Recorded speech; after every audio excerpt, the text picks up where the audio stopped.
Página 132.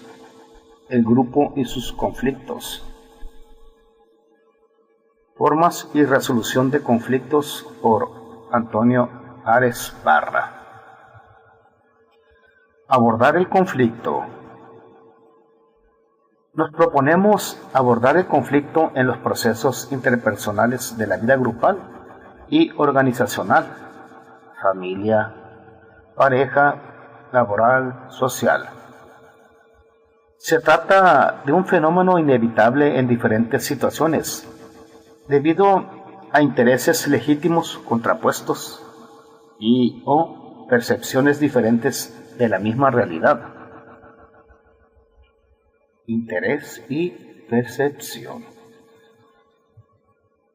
El conflicto aparece realmente cuando se vive y tomamos conciencia de esa vivencia. Si nos damos cuenta, podremos hacer algo. Cuanto antes los indicadores del fenómeno pasen de latentes a patentes, antes podremos intervenir para controlar su intensidad, duración y consecuencias. Por eso, lo primero que nos vamos a plantear son estas tres preguntas. Número 1. ¿Qué significa para mí tener un conflicto? Número 2. ¿Cómo lo vivo? Número 3. ¿Cómo suelo actuar? Número 1. Significado. Siempre que alguien perciba de manera diferente una situación o tenga un interés opuesto al mío, puede surgir un conflicto entre nosotros. Normalmente se manifiesta como lucha por el poder o por la razón, la verdad. El argumento cognitivo básico para que el conflicto se afronte consiste en legitimar que el otro también quiera mandar y tener razón. Por otro lado, recordando las teorías del intercambio social, FOA y FOA 1980, podemos entender también el conflicto como una manera, a veces equivocada, de valorar la equidad en nuestros intercambios sociales. En resumen, comprender el conflicto es un proceso inevitable por percepción diferente de la realidad y por intereses legítimos contrapuestos. Se trata de legitimar que el otro quiera mandar y tener razón. Es una manera equivocada de pedir o dar los recursos que intercambiamos. Hay conflicto por ocasión de percepciones e intereses. Número 2. Vivencia. ¿Cómo me siento cuando reconozco que estoy en conflicto con alguien? ¿Qué emociones afloran? Las podemos designar con muchas expresiones. Sin embargo, propongo resumirlas en tres emociones básicas: rabia, tristeza y miedo, porque representan la traducción para los humanos de la ley de supervivencia en la selva: ataque, inmovilización y huida. Número 3. Actuación. ¿Cómo actuamos? O mejor, ¿cómo querríamos actuar? Pues, evidentemente siguiendo la ley de la selva: atacar, inmovilización y huida. Pero, ¿qué nos ocurre de hecho? Las posibilidades de reacción están limitadas por el control social. A veces no podemos hacer lo que nos gustaría, y entonces tenemos que traducir a conducta social, aceptable culturalmente, la energía de nuestros impulsos. El mecanismo básico de reacción, a pesar de todo, sigue siendo el mismo: evitar la situación haciendo lo que puedo en ese momento, lo más fácil es huir, alejarme. O puedo permanecer, quedarme quieto, o atacar, apartar al otro.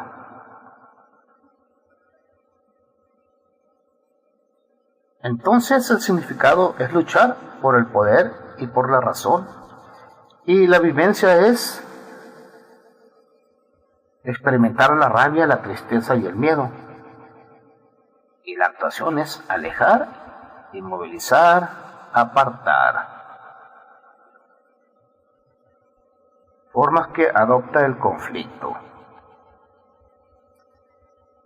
La tensión interpersonal tiene variadas formas de manifestarse y multitud de expresiones para describirla.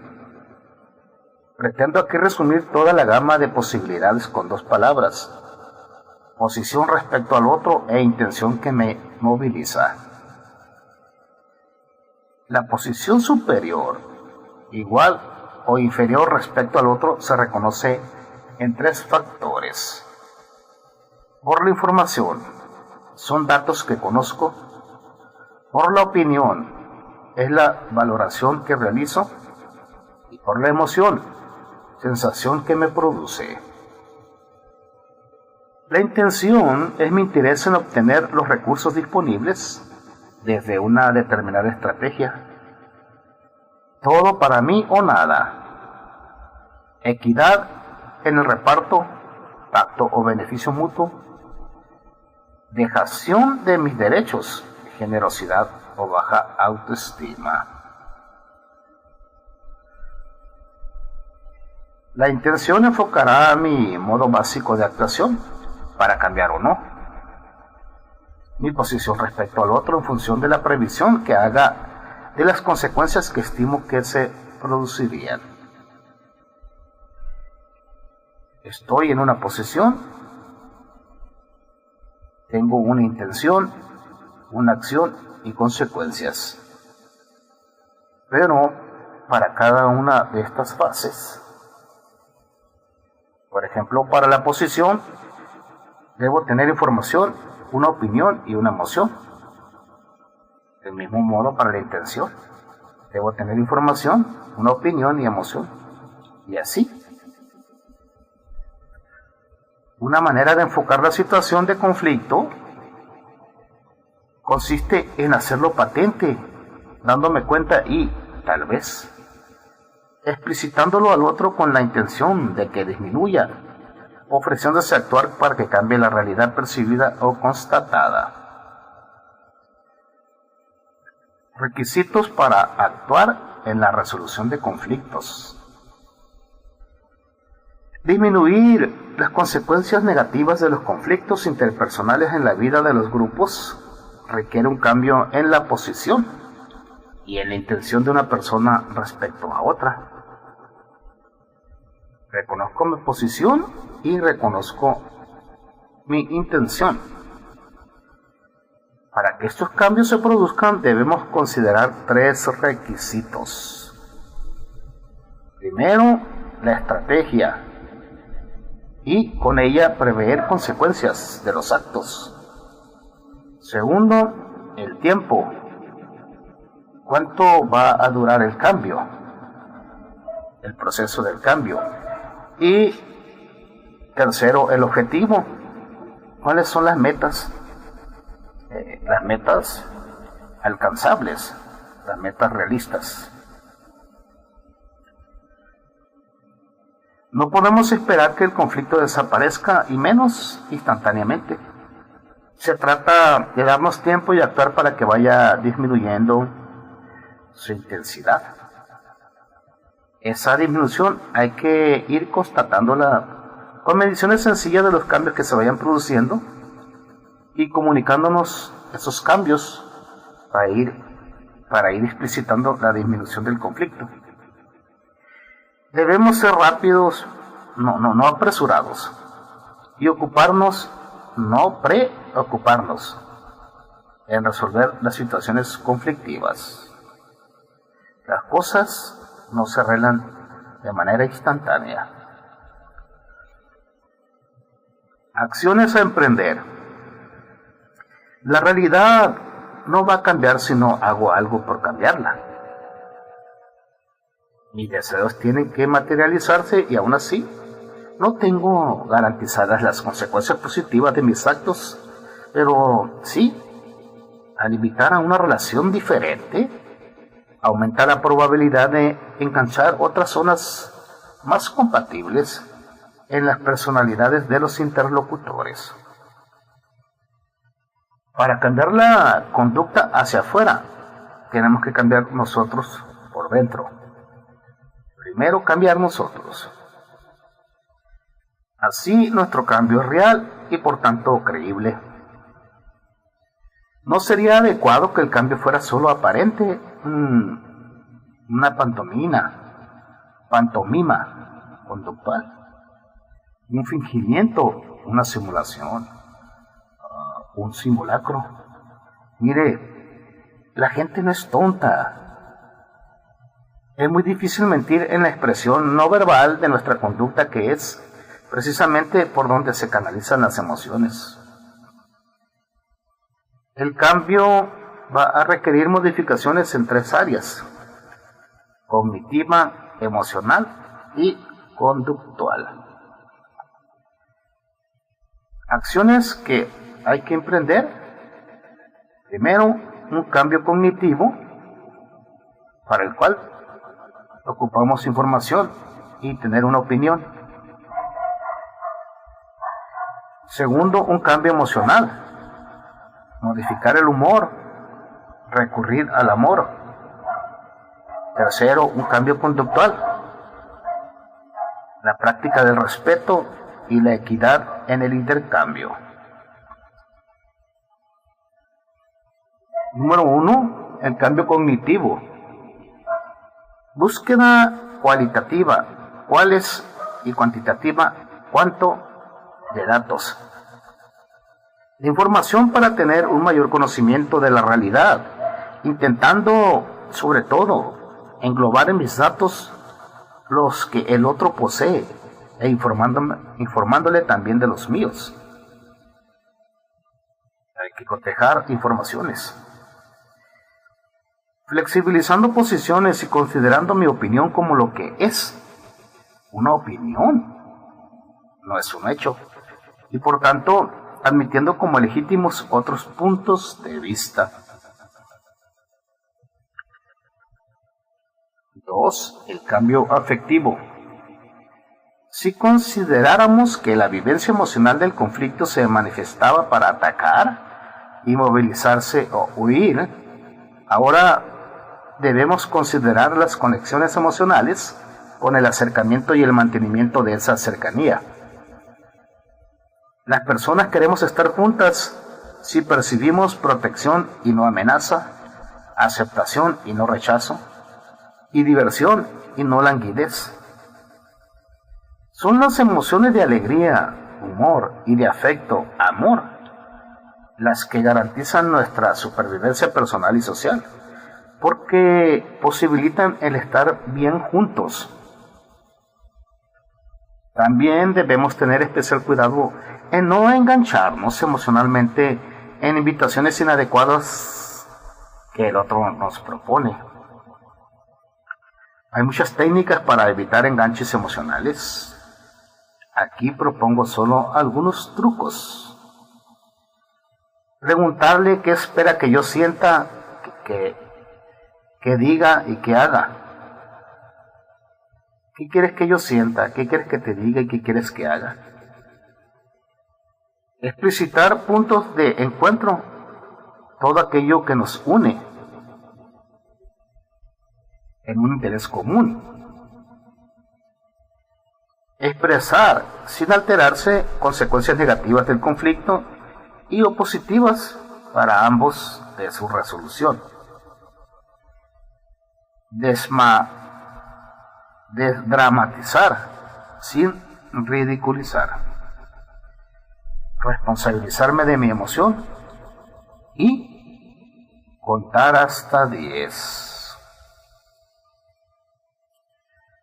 Número 3. Cambio conductual.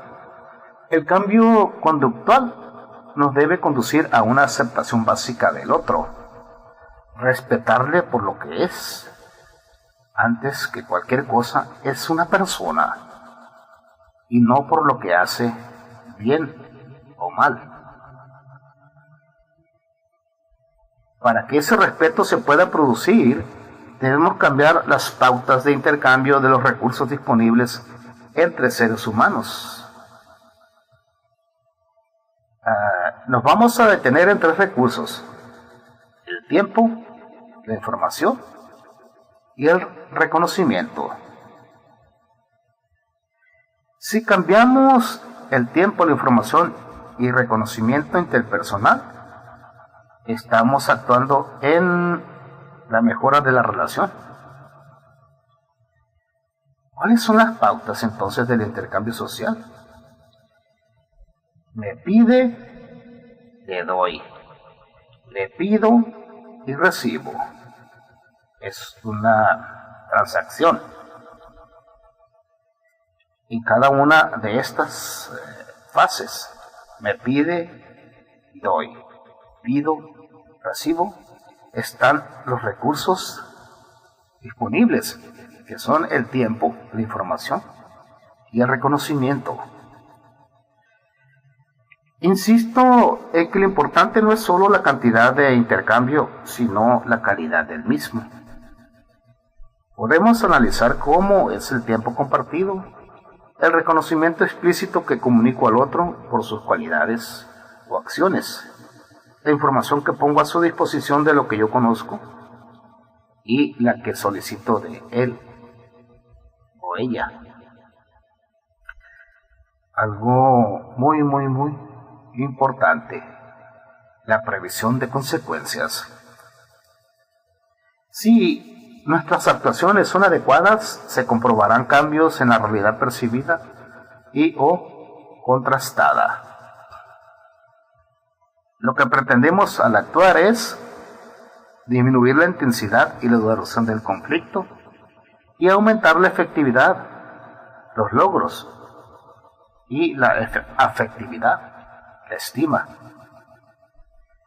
Para conseguir estos resultados es importante desarrollar nuestro conocimiento de las técnicas de negociación y entrenar nuestras habilidades sociales, la asertividad.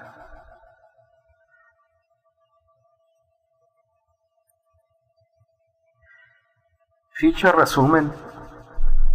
¿Podemos resolver los conflictos? Primero hay que abordarlo. ¿Cuál es su significado? La vivencia y la actuación. ¿Cómo lo vivimos y cómo actuamos ante el conflicto?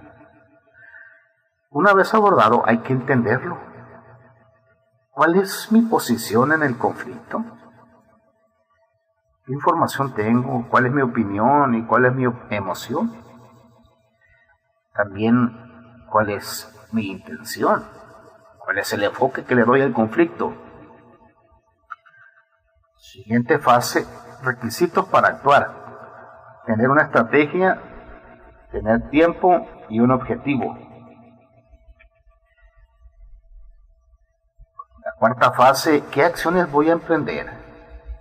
Voy a actuar porque quiero un cambio, pero para hacer esto tengo que tener claro lo que es la cuestión cognitiva, la cuestión emocional y la conductual.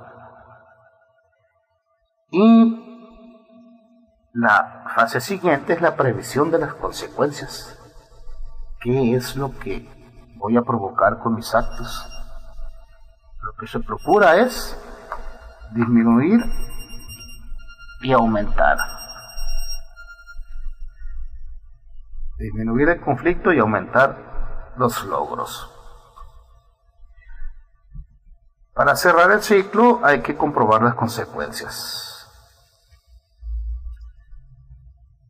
Aprender de la experiencia y volver a empezar.